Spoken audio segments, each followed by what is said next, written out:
So this is the hair I'm using. This is how it looks out of the pack. And I need y'all to know this ain't no dirty ass water, okay? This conditioner is just brown as hell. But I soak it in hot water and conditioner first. And then I use a broomstick to wrap because with French curls, you want really big curls. And this is like the biggest thing I have in my house to use.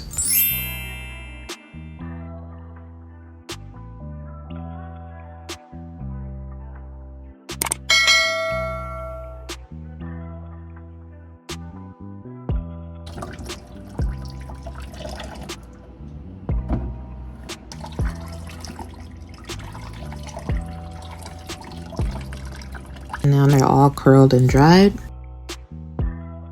And now I just prep the hair. I'm not dressed, but I'm just showing y'all how I can see the back of my hair. All right, y'all, I'm down to my very last section.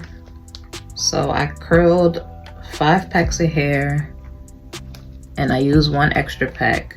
And this was my 7th pack. You can see I barely opened it. So I used some of it, but I would say altogether, I probably used like 5.5 because I know like when I curled them, I split them into 2 bundles. And I know there was 1 bundle that got really tangled when I was separating it. So I just discarded it. And I guess if you want to be technical and include all the other like discarded parts, then maybe in total, I probably did use about 5 packs. But I would say probably 5 to 6 packs if you want to be safe. If you want to be very safe, get 7 packs. I already put this gel stuff on there. And this is like probably my 3rd day doing this shit too. Like I did have to work 2 days and most of the first day was like prepping, which believe it or not takes up a lot of time. You gotta do all that before you can start the braiding or twisting, whatever you're doing. So maybe it was about 4 days. I don't really count by hours. I don't even know how to do that. But I mean, I did have to do other stuff in between, so that's why I couldn't do it all the way through. So I'm down to where my hair stops. Just take like a little bit extra gel so that my hair blends perfectly with the braiding hair. Gotta tuck my hair a little bit like into one section.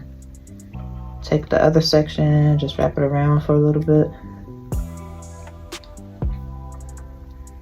Then I would take like a small part, wrap it around the whole braid. Now when I wrap it, I pull it like that. I don't know how well you can see that. I pull it with my 2 fingers. Put your 2 fingers through that little loop that you created. Take those 2 fingers and get the loose end.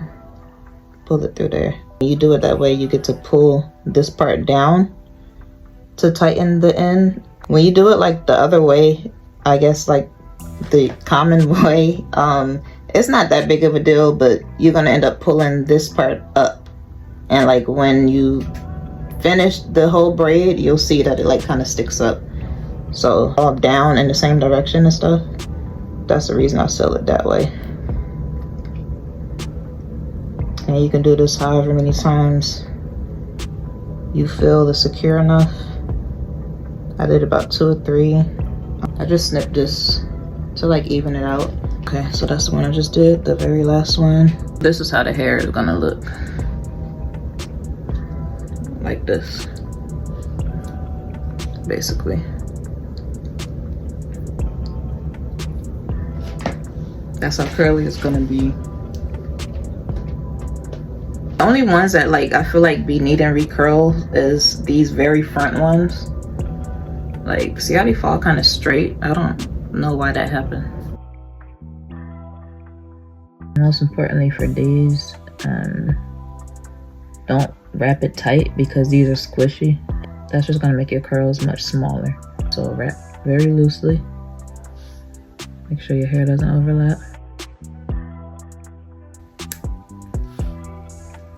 So I dip these in hot water and then I dip them in cold water.